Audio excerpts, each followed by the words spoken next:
Hello, beautiful people, and welcome to another episode of Coco in the Sun podcast. I am your host, Malika Critchlow. Very grateful, happy, blessed, joy-filled, love-filled, bliss-filled to be here today. So we're going to continue with the book, The Gospel of Mary Magdalene. I am really sorry that the podcasts are very sporadic. I'm just so tired on the weekend after working during the week, which is what I didn't want to happen. I wanted to find like a balance, a way of providing for myself that didn't feel like it was taking up all my time. But everything happens in divine time. So I'm trusting the process, as that is still something I would like to creating my reality. How that happens, I'm not sure yet, but I'm trusting that it will happen. So at the moment, I can do the podcast as I have the energy to or feel inspired to. So yeah, considering doing a Substack. I had never paid much attention to it, but I think I'm gonna check it out and see like if I can find something to write about. I don't know. So that's all. In other news, life is progressing. I am discovering reconnection with people that I have loved throughout my life that have, for whatever reason, fallen out of my life, and they're checking in again. And I love that. I feel remembered and thought of, and no expectations, but just so happy to reconnect and know that, I'm valued. So that's been nice. Um, Other things I'm learning about myself. Sorry, guys, I have the TV on. It's Kitty's Carnival in Trinidad, and I have it on in the background. So if you guys hearing it, I'm sorry about it. It's a lot of soca music. Um, as you guys know, I'm Trini. So every year I miss Carnival. I say that I don't care about it.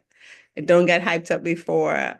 I don't even try to buy no tickets to go. I'm like, whatever. But then like the week of, from the time Kitties and Panorama start coming on YouTube, I'm like, damn. Would have been nice to be there.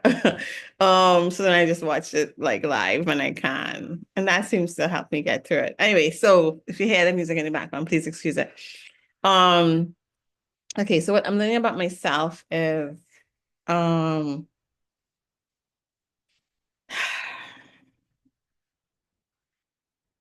I think I mentioned this before, not everything that I thought was for me actually is for me, and I am becoming more keenly aware of what is not harmonious for me, what I don't enjoy. And it doesn't mean that it's a bad thing. It just means that literally, like, I don't feel connected there, and I feel connected somewhere else.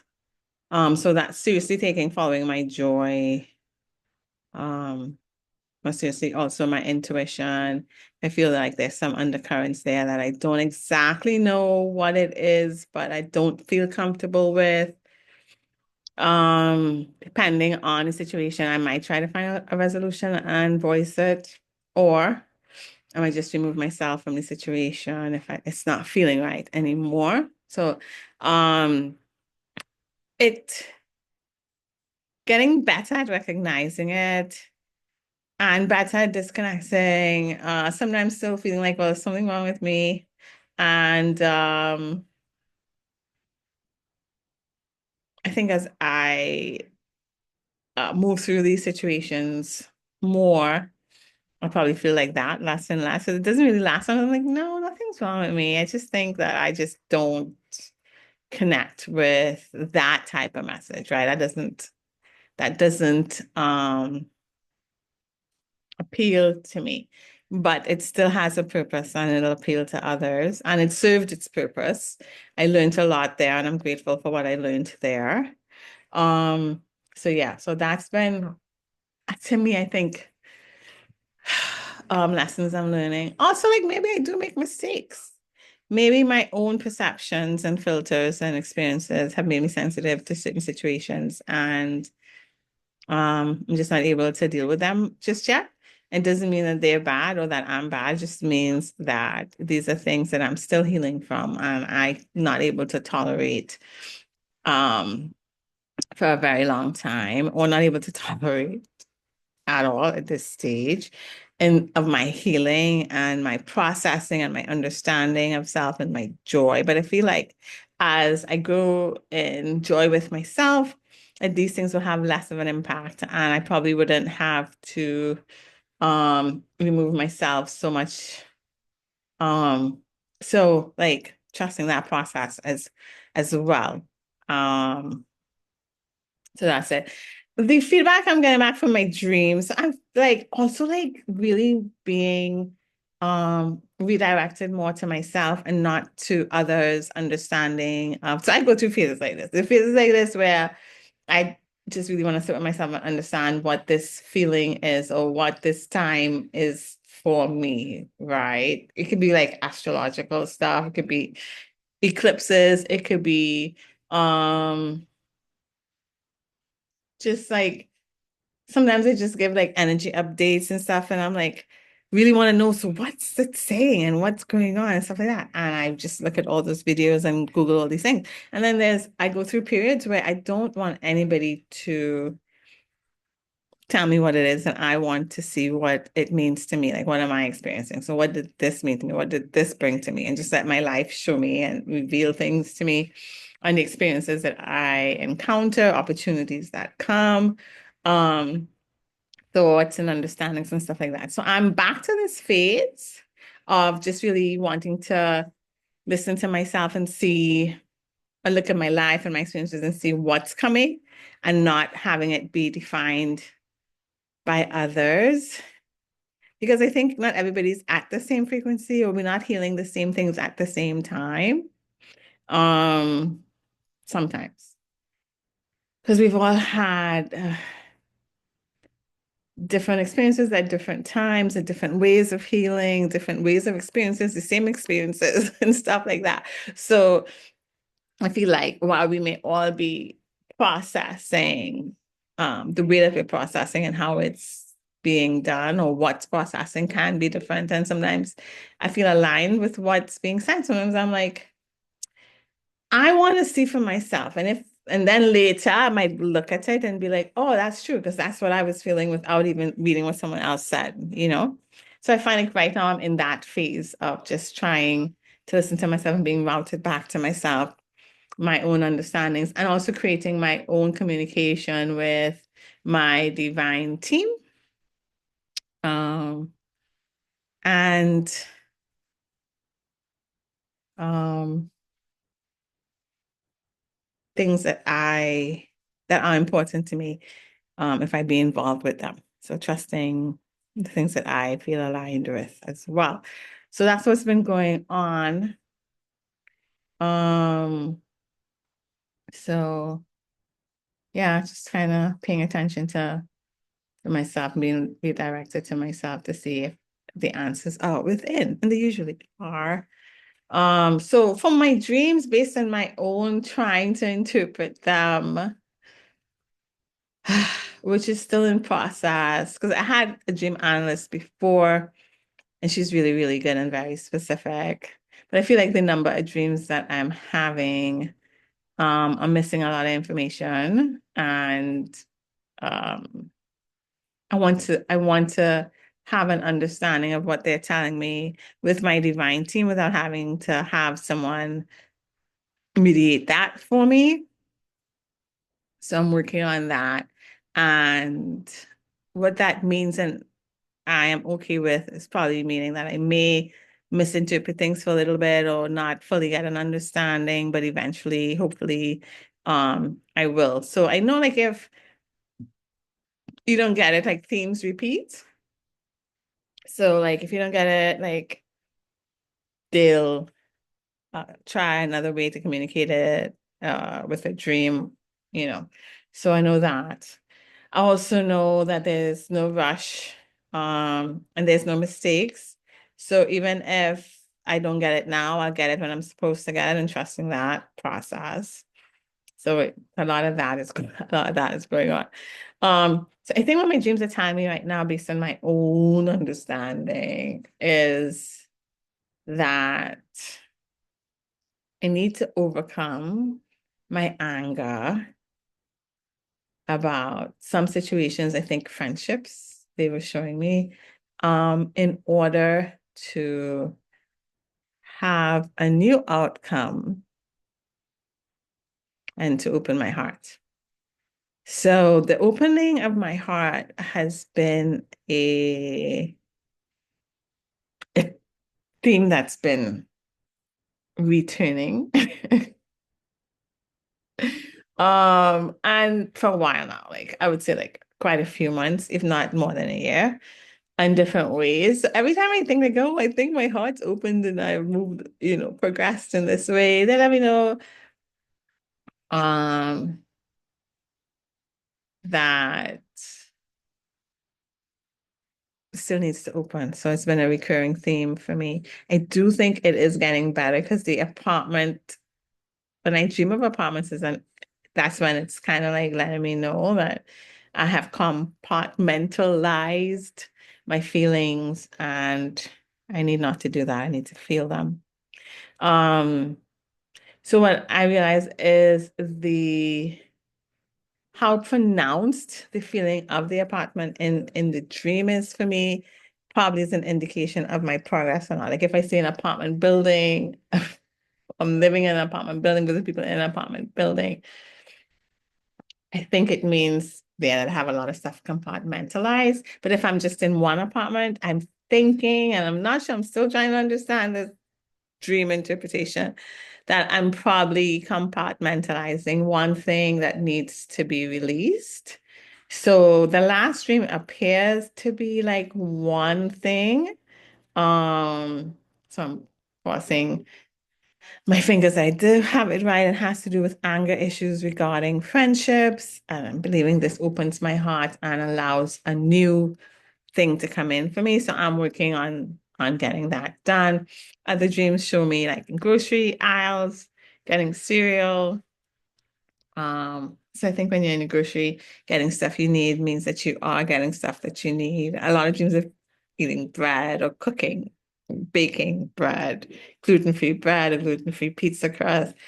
So I think that's another way of showing that I am working on the healing and giving myself stuff to help with the healing. I also think maybe saying, I mean, to eat gluten-free stuff. So I am gonna try to see how I feel eating gluten-free food. I have never been diagnosed with anything like that. I do have some sort of acid reflux that sometimes can be a little harsh for me. So I don't know if this will help relieve that. I have no idea, but I'm going to try it and see how my body feels with it to see if that's something that they were trying to tell me. Because I think it was really strange that it was specifically gluten-free foods that I was researching and looking for recipes in the dream and making and eating in one of the dreams. So I'm gonna try and see. But it's all an experiment, but also like the experiment is kind of fun to have things to try and things to interpret and try to understand to help yourself better. Because then like if this is true, then this is really like such a self-healing thing that I'm being communicated. Um and it helps me trust the process so much more that I'm like, oh, they're gonna tell me when I need to do something, when something's okay and it's not okay and stuff like that. So I do get that. Sometimes I get, oh, they let me know, like I heard like in my dream I was doing well. Because I remember feeling like I'm still getting these recurring themes, like opening my heart, but I wasn't sure that I was progressing because it was just like recurring themes. And I'm like, oh, not getting any better. But I did have a dream where I heard, you're doing so well, you're doing okay, like you're doing well, you're doing good. So I got that encouragement. So I am progressing. Um, and what else? What else are the dreams saying? I have an irrational fear to channeling, apparently. So I've been having like a lot of dreams that would indicate that I have a channeling ability. And I have, whenever I think of channeling, I think of like trance channeling, right? And I don't know why I equate that with channel because there are many different ways to channel, but I just never like I had this block that it was just like trans channeling, where they aren't really present and the being speaks. And that's not something I'm very interested in doing. Like it doesn't strike my fancy. But I've heard like songs in my mind of clairaudience stuff, like as I'm just getting up. And sometimes I just have like understandings um of like what this means or what that means, right? For myself. It comes like sometimes like a few days later after asking something. So I've just like whenever it comes up in my dreams that I have a channeling ability or I'm intuitive in a clairvoyant way, I always like be like, but what's my gift? Because channeling doesn't strike my fancy and isn't supposed to be something you really love to do and you're aligned with blah blah blah blah blah. Anyway, so I had a dream that my phone fell and it fell under a car under some dry leaves and there was a spider in the dry leaves and I was like, "Oh, I don't want that phone. I want to get another phone. Like I did not want that phone. So I looked it up and I think the spider means irrational fears and the phone could be like channeling or something like that. It's an ability. So like, oh, I have an irrational fear to such and such ability. And then I was like, okay, well, so what's the irrational fear? And then as soon as I like kind of after I understood, oh, I think channeling is trance channeling, which I'm not interested in. But channeling could be like clairaudient or clairvoyant things. And I've been literally like blocking it because I'm just like, I don't want to channel anything because I think it's trans channeling. So I think like I understand now that irrational fear is that I have a fear of this channeling ability because I think it's trans channeling only and it's not. It's actually things that I actually experience in my sleep wake time that I like and I enjoy and I like getting the messages, right? Because they're always pertinent to me and keeping me safe and stuff like that. So I just got that understanding the other day. So I'll see how that goes from there. I don't know what it means. But I'm definitely more open to clairaudience and clairvoyant understandings as a form of channeling than channeling. And I'm just really happy that I caught that small but important um it's not understanding. So it took months, months of resistance there. So anyway, so that's what's going on. That's what I think is happening in my dreams, but of course it's still being tweaked and worked out, and the communication and the language that I am and my divine team is using with me, and I'm trying to use with them is still being refined. But I really want to have that connection where I'm not necessarily needing someone else to mediate that or clarify that. I want to know for myself. Although I do think it is helpful. And, she definitely was able to see things that I wasn't seeing, that I wasn't understanding, that I was on point. Feelings that I was having that I wasn't um clear on.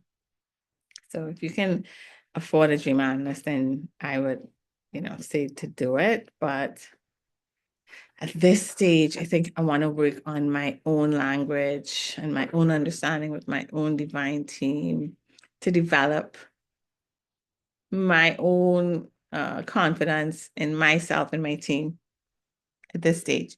But I think that it was needed to get there, like to get to this point.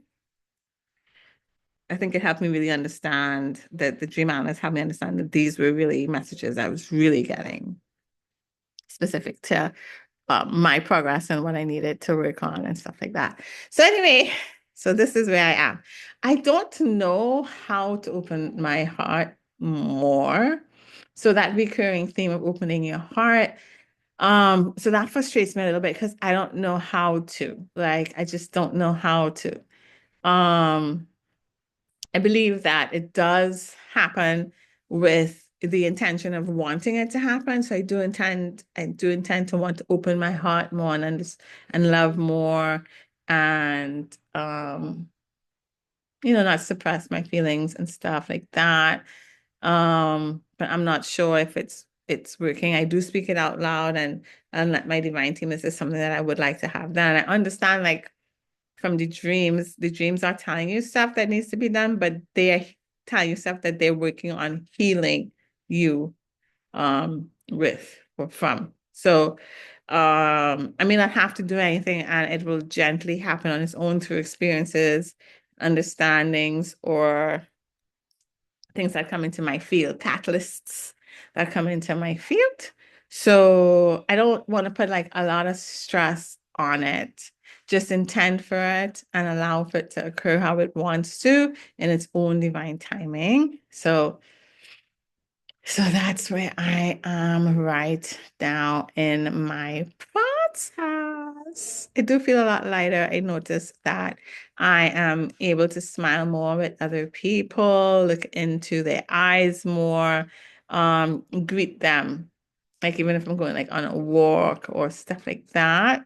Also, I still get irritated sometimes with situations, but I'm way less irritated with situations, way less stressed, way less anxious about certain stuff, of being seen a certain way. It still is there, but it's a lot less, a lot milder, and it happens a lot less, like the stress of it and the anxiety of it. But it does happen. Like I know it's not fully completed. It just happens less. Because I'll be like experiencing something and I'll be like, yo, I'm not really stressed about this. I'm really like, I'm not upset. Like I would be, yo, I'm not thinking about this 100 miles a minute. But still some things I still do.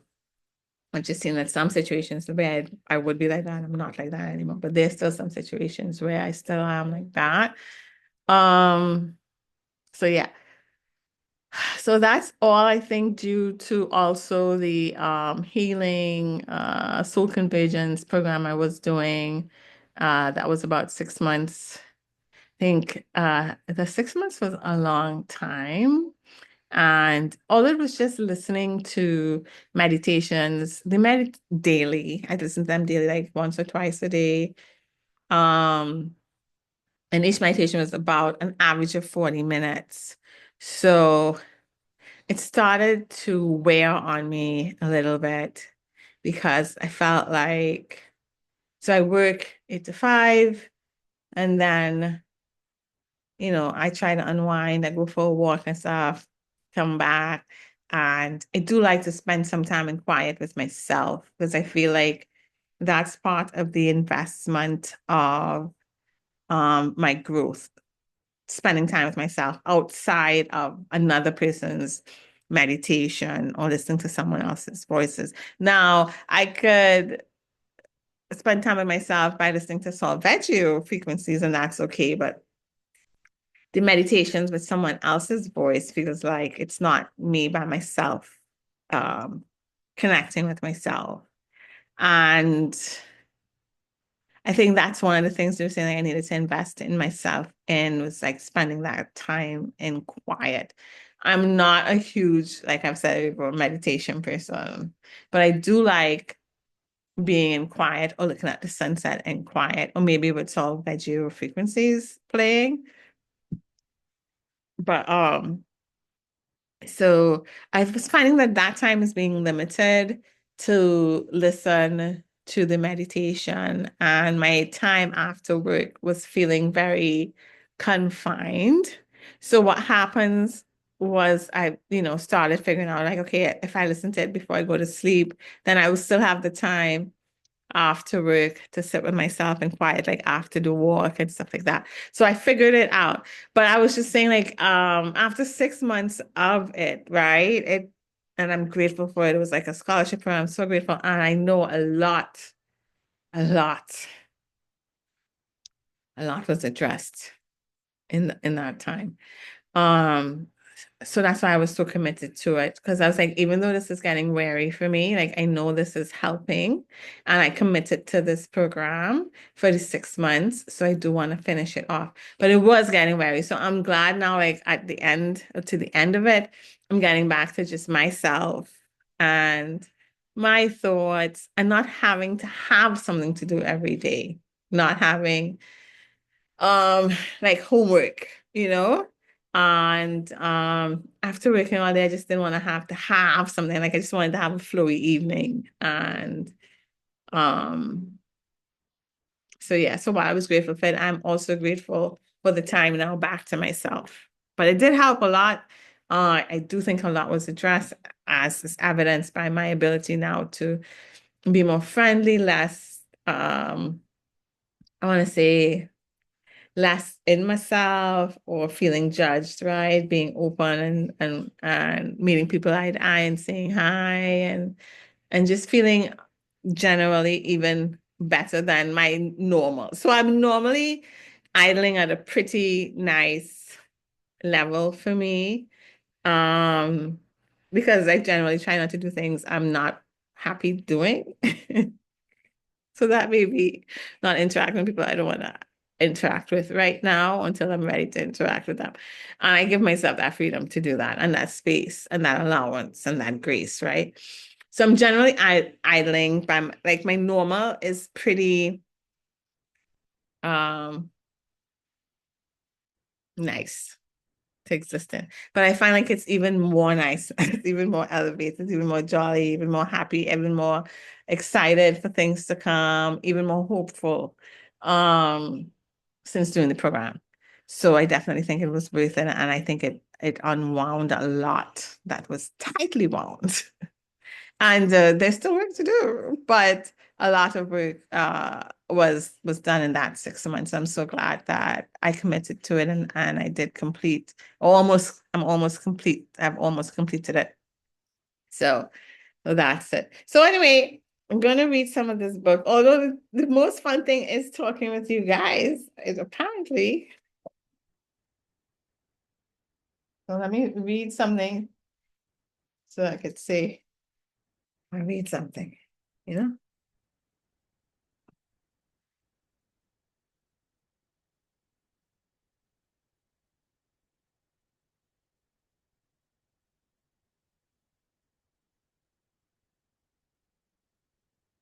Mm. So we're continuing. I'm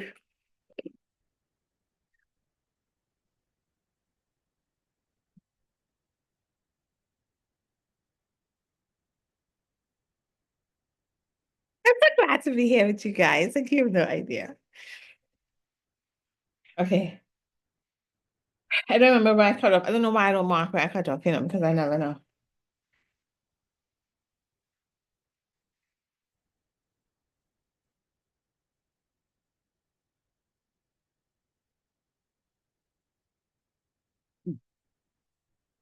Okay. I'm just going to start from the bottom of the last page, okay? Which was page 58. This is not some mundane examination of conscience. It is conscious of consciousness itself, the consciousness of myself as a path, either a path of return or a path that goes further and further away. It can be an act of presence in which everything becomes strangely present, regardless of whether the content is agreeable or disagreeable. For this is the very presence of the being that constantly creates all being.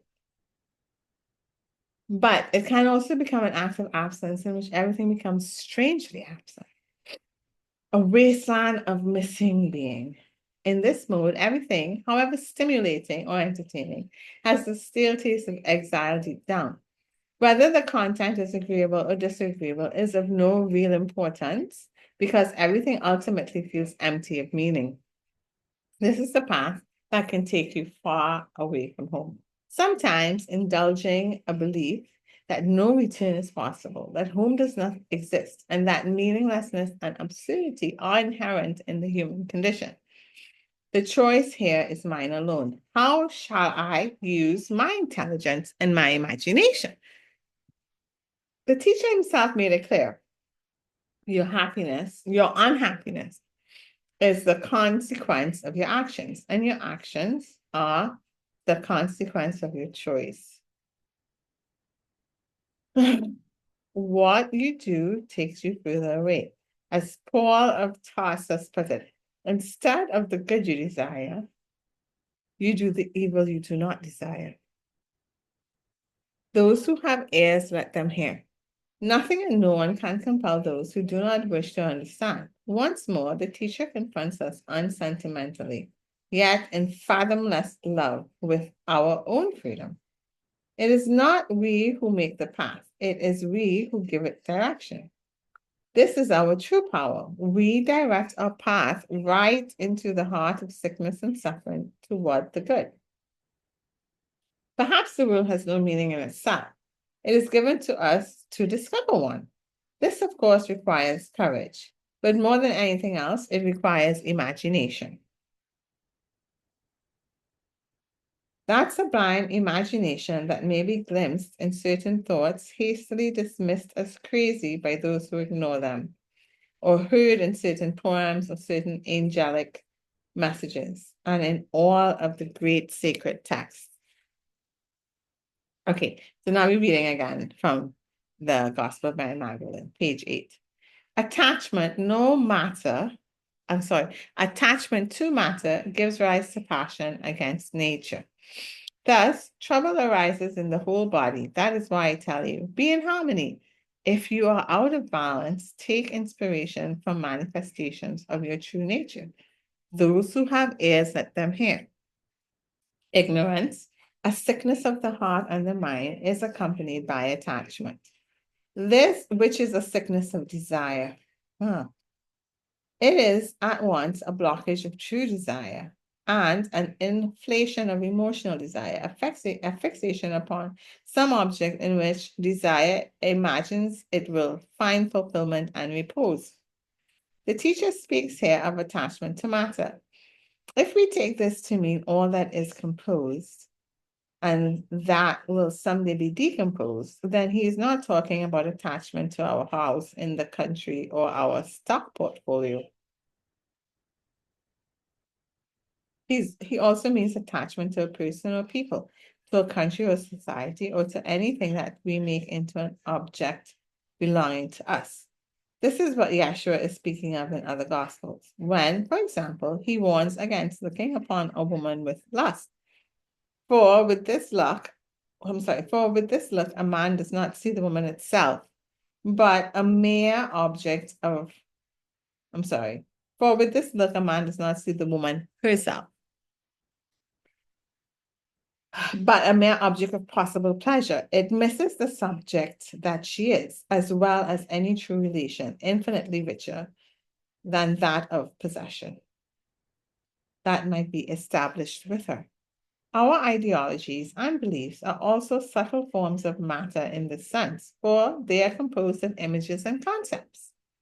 Attachment to these may be far stronger than to people or to objects of lust, and may take us further away from our freedom, making us dependent and generating the passion against nature spoken of in these lines. It is important to note that nowhere it is implied that matter, people, or objects are bad or harmful in themselves. It is our attachments and our passions that are against nature. For the teacher, it would seem that it is not our true nature to attach ourselves to that which we know to be transitory and impermanent. It is natural, in this case, to love beings and things for what they are, a radiant dew, as the prophet Isaiah said, one that can reflect the rising sun and bring us great joy. But attachment and the desire to perpetuate that which was not made to last can be seen in the desire to show simple stupidity, if not insanity. Let me read that over. But attachment and the desire to perpetuate that which was not made to last can be seen in this light to show simple stupidity, if not insanity. Thus, trouble arises in the whole body. Even before we take the trouble to think about it, our body already knows quite well that its cherished treasures will be taken away. When a physician tries to reassure a dying patient with false optimism, trouble arises. The doctor's attempts creates a kind of schizophrenic double bind that can endanger more suffering than before. The body knows very well what its ultimate destiny is, and a person in this situation is in need of a different kind of word, addressed to something other than that which is ultimately destined to be decomposed. The teacher never preaches any sort of belief system. Instead, he reminds us of facts that are both hard to hear and good to hear. Attachment and passion against nature only add soul troubles to our body troubles. His aim is for us to abandon this state so as to return to our true nature. As St. John of Damascus, an early Christian father, phrased it, conversion is the return to what is with nature from what is against it. To look at an object, a person, or a landscape with love and without attachment, with no desire of appropriation of it, is to see it more clearly. This clear seeing also allows the gift to appear, revealed to us through the object, person, or scene. Nothing is owed to us. Everything is given to us. We were not created to possess, but to be with. Ah, I like that. This has implications that challenge all our usual notions of responsibility. But these ideas are generally developed within the context of our notions of ownership. To think that we can really possess any object or person, even our own bodies, our own thoughts, our own lives, is an illusion. This illusion is the cause of trouble, the fundamental insecurity that undermines our greatest riches, our dearest loves, our highest thoughts, and our deepest devotions, because it sets up a relationship of power and dependence. It is the opposite of true relationship, which is in harmony with all that is. This is why I tell you, be in harmony. To be in harmony is to be in a conscious and loving relationship with what is. Here, there is no willing or desiring of particulars, for that would imply a fixation on an illusory separate part of the flowing totality in which we live. Harmony means to have a musical relationship with the world, to enter into resonance, to be in tune with all that is. To enter into resonance with the world is a long work of attuning that demands a quality of listening, an all-embracing, extraordinary attention to being. Is it others and the world who would attune to us, as we are so often in the habit of demanding? Or is it we ourselves who should attune to them?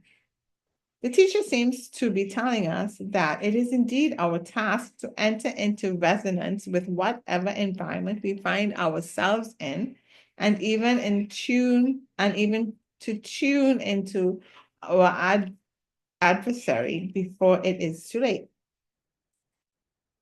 If you go to the altar to make an offering and remember something that your brother holds against you, set aside your offering. Go first to be reconciled with your brother, and then go make your offering. Act quickly to be in accord with your adversary while you are still in the way with him. And of course, he goes even further than this when he tells his disciples to love their enemies, to tune into them so as to be perfect, just as your heavenly Father is perfect, or merciful, just as your Father is merciful. So That's not very easy to do. I think I can see the value. Uh, and try to find a resolution. Sometimes it can't be found. I don't know. I guess I can trust that it will be found instead of expecting it not to be found. Okay. But how are we to be in harmony with our enemies? And how do we attune ourselves to forces that want to harm or destroy us? Certainly, this is not a teaching that is telling you to simply give in to these forces and let them have their way. Such adversaries must be confronted in all their violence, but without adding to it. Ooh, without provoking new violence. To be in harmony with our enemies is to skillfully allow their violence to pass through us without contaminating us. Just as in the martial arts, this attunement to our attackers and then awaken a consciousness in them that could help them to get out of the trouble they are in. An eye for an eye, a tooth for a tooth. Those who abide by this old principle have not yet attained the higher law of harmony. But still, less is it attained through escapism or cowardice. To him who strikes you on one cheek, offer the other cheek also. These words are often misunderstood. It is important to know that it is not the same cheek that is being offered again. That would indeed suggest some form of masochism or morbid acquiescence. Offering the other cheek means presenting an entirely new and unexpected way of dealing with the problem. It means to oppose violence with consciousness, to look the other in the eye, to regard the other as subject like oneself, and to refuse to be a predictable object. To be in harmony is to enter your resonance with other subjects, with other liberties. But this cannot happen without friction and conflict. Is it even possible? Certainly, it is easier for violence than for humans to be attuned to each other. This is at least partly because we are out of balance, as the teacher says.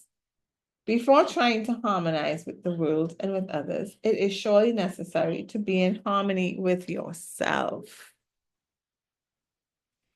How can an instrument that is out of tune with itself be tuned to other instruments? Oh, this is some teaching here, honey. Regardless of whether or not they also need tuning. To care for one's instrument, to harmonize head, heart, and body is the first condition for any possibility of harmony with others. If people have no inner peace, how are they to find it outside of themselves? If the different quarters of our inner Jerusalem are not united, how can we possibly accomplish this in the outer Jerusalem? In each of these quarters, there is a cult that claims superiority over the whole city. In human beings, it may be emotion, reason, or instinct that becomes such an inner cult, attempting to dominate the entire composite human. Yet this composite was created for harmony, for a communion in which each part is there to serve the others. Harmony may manifest when oppositions suddenly discover themselves to be quite complementary, so that discordances themselves are integrated into a higher order of harmony where it is at last recognized that each is contributing to the symphony of the all. When our instrument is out of tune, when you are surrounded by discordance and you find yourself in disharmony, perhaps the extremes of fear, contempt, and hatred, then take inspiration from the manifestations of your true nature, or as it might also be translated, from images of your true nature, but in the imaginal, not the imaginary sense of the word. What's the difference? When you're out of balance, simply acknowledge it instead of indulging in it, always justifying or blaming yourself.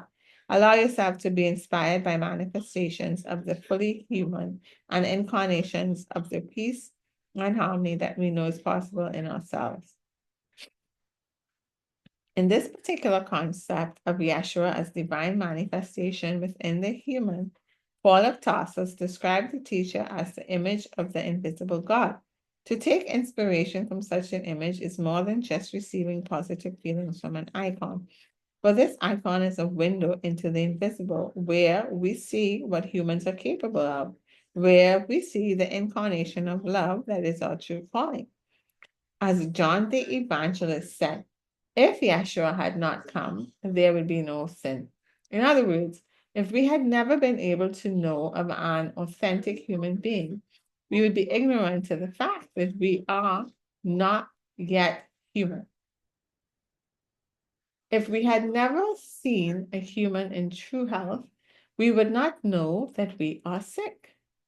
If we had never seen a truly balanced human whose desire is properly oriented, we would not know of the disorientation of our own desire.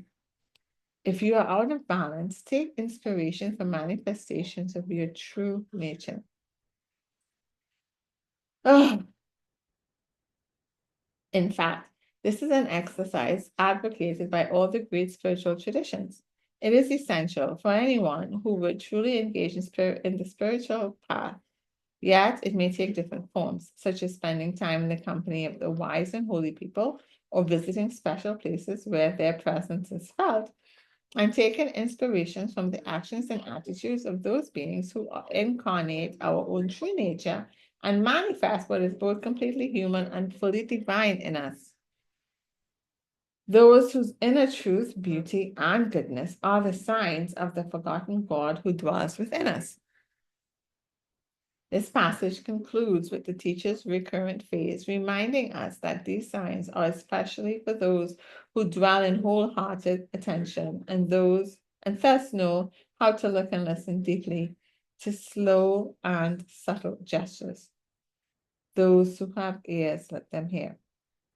After saying this, the Blessed One greeted them all, saying, peace be with you.